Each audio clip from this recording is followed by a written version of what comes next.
Sehingga momentum tadi itu diingatkan oleh Pak Oso selaku Ketua Umum untuk seluruh kader Partai Hanura dan seluruh anak bangsa, mari menggunakan hak konstitusionalitas di dalam kehidupan berdemokrasi dengan baik, dengan satu tujuan, yaitu merawat Ibu Pertiwi yang adalah milik kita bersama. Jangan membiarkan kesempatan berdemokrasi sebagai kesempatan untuk kita sesama anak bangsa menyuburkan politik identitas, politik yang menyuburkan polarisasi. Itu bahaya bagi kemajuan kita. Pemerintah hari ini telah bekerja keras memajukan pertumbuhan ekonomi kita. Di tengah situasi COVID, Indonesia masih survive dengan pertumbuhan ekonomi 5, sekian persen. Artinya semua capaian pemerintah ini karena kesadaran masyarakat, kesadaran para tokoh politik, kesadaran para partai politik untuk mendukung pemerintah. Nah, ini harus dirawat bersama di dalam pemilu yang akan datang. Itu yang kira-kira di-stressing oleh Pak Oso, bahwa mari apa yang menjadi capaian ini kita tingkatkan, kita rawat agar sebagai warisan buat anak cucu kita. Karena kita bangsa besar, bangsa kaya, tetapi jangan sampai kita terjebak pada polarisasi. Nah, ini butuh kematangan dari para politisi, dari para pemimpin bangsa, dari para tokoh bangsa. Ini yang diingatkan. Tokoh bangsa di sini baik yang senior maupun junior, tidak terkecuali anak-anak milenial, mengedukasi kalangannya bahwa kita tidak boleh terjebak pada politik polarisasi, politik sara. Karena ini tahun politik. Mari kita kawal ketat, kita rawat bersama agar pemilu 2024 ini happy ending, menghasilkan pemimpin-pemimpin berkualitas, pemimpin-pemimpin yang berpikir tentang bangsa dan negara, pemimpin-pemimpin yang berpikir tentang daya saing anak bangsa ke depan. Itu tentunya menjadi sikap Partai Hanura di pemilu ke depan. Dan tadi juga kalau kita kutip yang menarik lagi, ini Pak Gubernur Jawa Barat, Bapak Ridwan Kamil, ini mengingatkan kembali bagaimana nanti di tahun 2045 ada cita-cita besar kita bersama. Dan pemilu tahun 2024 ini menjadi salah satu gerbang penentunya. Apa yang bisa disampaikan terkait hal ini?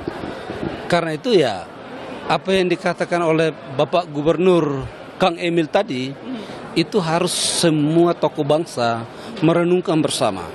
Bahwa tahun 2024 itu kita punya mimpi untuk mencapai MDGs, Millennium Development Goals.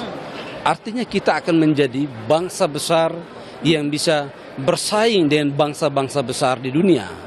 Karena itu pemilu tahun 2024 itu menjadi landasan yang kokoh, landasan yang pacu. Semua harus kita rawat untuk menghasilkan demokrasi berkualitas, tanpa demokrasi polarisasi, tanpa politik identitas, sehingga tahun 2045 menjadi mimpi bersama untuk kita mencapai MDGs. Kita kembali lagi ke mengenai membangun daerah dengan hati nurani dan juga dari daerah untuk Indonesia, kemajuan Indonesia. Selama ini betapa apa saja kemudian yang sudah menjadi concern Partai Hanura di daerah, khususnya di Jawa Barat, apalagi ya lumbung suara nih Pak. Kami bangga. Kami bangga karena kami Partai Hanura dari tahun 2009 sampai sekarang itu turut menentukan arah kehidupan bangsa dan negara. Tahun 2009-2014 kami ada di kabinet. 2014-2019 kami ada di kabinet. Nah, sektor-sektor pemerintahan lainnya. Dan ada hampir di semua kepala daerah. Tahun 2019-2024 kami total ada kurang lebih 27 kepala daerah, baik gubernur, wali kota, itu diusung oleh Partai Hanura. Khususnya Jawa Barat, kami berterima kasih. Atas nama rakyat Jawa Barat, kami waktu itu memberikan dukungan politik kepada Kang Emil, yang sebentar lagi itu akan akhir masa jabatannya. Betul. Nah, kalau kita lihat capaian-capaian selama beliau menjabat sebagai gubernur, Hanura turut berbangga. Artinya Hanura tidak salah memberikan rekomendasi politik. Itu konkretnya. Nah, tidak salah kalau beliau menjadi pembina politik kami hari ini. Oke, itu tadi ya. Salah satu andil besar kalau kita bilang, bukan hanya andil biasa ya, karena terbukti pemimpin yang sudah terpilih begitu ya. Itu. Oke. Jadi itu sangat. Karena itu kami juga tentu berterima kasih kepada masyarakat seluruh Indonesia yang memberikan kepercayaan kepada Partai Hanura di dalam mengusung kepala daerah baik gubernur, kabupaten kota untuk turut membangun wilayah negara Indonesia.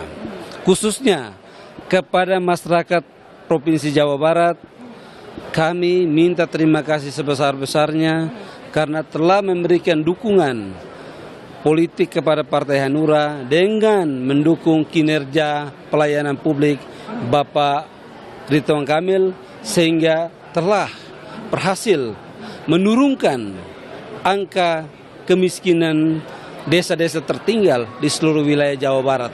Bahkan tadi kalau kita dengar pidato beliau sudah zero. Artinya itu konkret. Konkret bahwa Hanura betul mengidentifikasi pemimpin yang punya kualitas, integritas, dan tentu pro kepada daerah. Itu.